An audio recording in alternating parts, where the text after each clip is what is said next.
Alright everyone, you all know why you clicked on this video, because you're here to see the next lineup of who's going to be the better tank hero between Roadhog and JunkerQueen. Now both these tanks, I reckon, have a similar playstyle. They both don't have shields, they both use shotguns, can pull enemies in doing massive damage, and can heal themselves through abilities. One passive and one actually being ability. So like always, we shall go through each of the abilities and at the end, decide which one has the best advantages. Alright, let's start off with Roadhog. Now his primary gun, the scrap gun, has a primary and secondary fire. So his primary is a short range blast of shrapnel with a massive spread.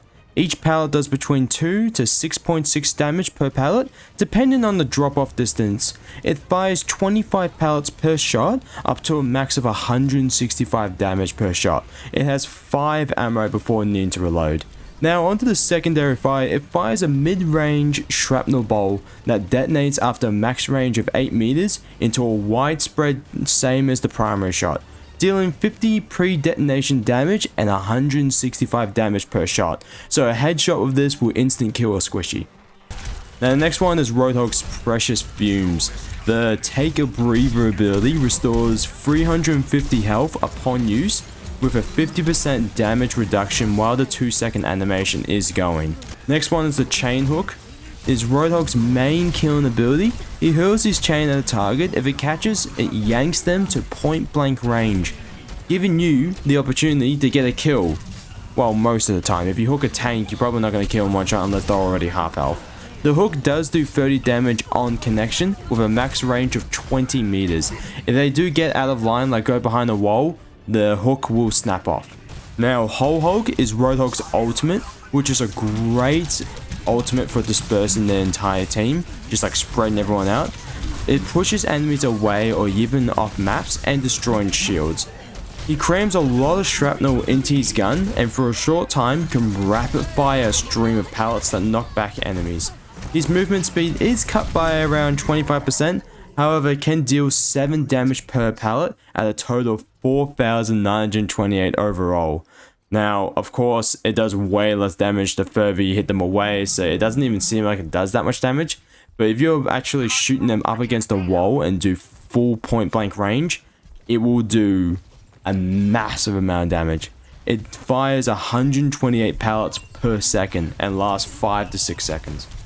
Alright, now that the big boy Roadhog is done, is now on to JunkerQueen. JunkerQueen's main healing is her passive adrenaline rush. All wound damage caused by her heals her for 125% of the wound damage total. Now onto her primary fire, the scatter gun. It is a pump action shotgun that fires 10 pellets per shot with a max of 6 ammo per clip.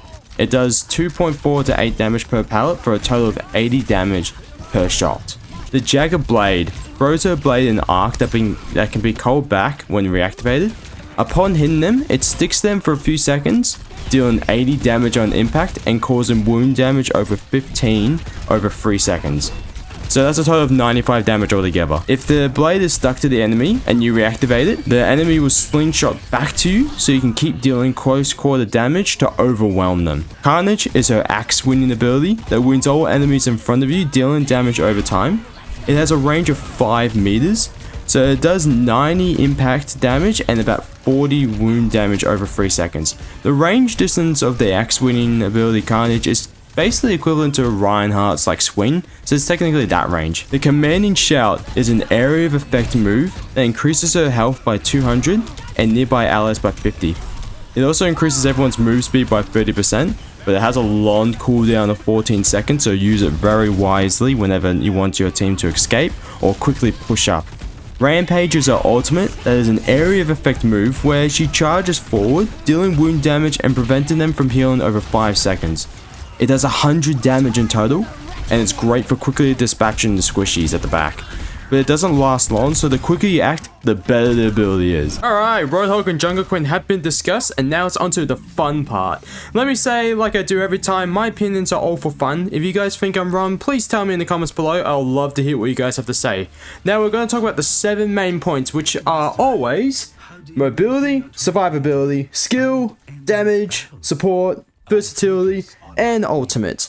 So let's start off with mobility. Mobility, I'm going to give that one to JunkerQueen. Most of Roadhog's abilities give him movement penalties, while JunkerQueen's commanding shout and ultimate is a fast-paced movement ability. So the next one, survivability. Roadhog gets this, as his healing ability recovers half his health and gives him damage reduction while in use. With 700 health, he's a really bulky tank, so his healing ability recovers 350 health at once. Even though JunkerQueen gets extra health from commanding shout and wound damage, if you don't hit your shots, then you're a walking target for them to pick you off with ease. The skill? That goes to JunkerQueen, as Roadhog is a very straightforward tank with plenty of health and high damage to keep you living for a while JunkerQueen, the only way to stay alive is to be close and personal, being able to continuously hit your axe and knife throws to keep the adrenaline rush going. Damage? Roadhog. His hook and scrap gun dishes out major damage, even at mid-range. His ult fire can one-shot a squishy even if it lands a headshot, and his ult deals major damage too if he pulls in while it's activated. Support? That one goes to JunkerQueen. She has command and shout to give extra health and movement speed, while Roadhog really has no ally improving skills whatsoever. Versatility? I'll give this to Roadhog.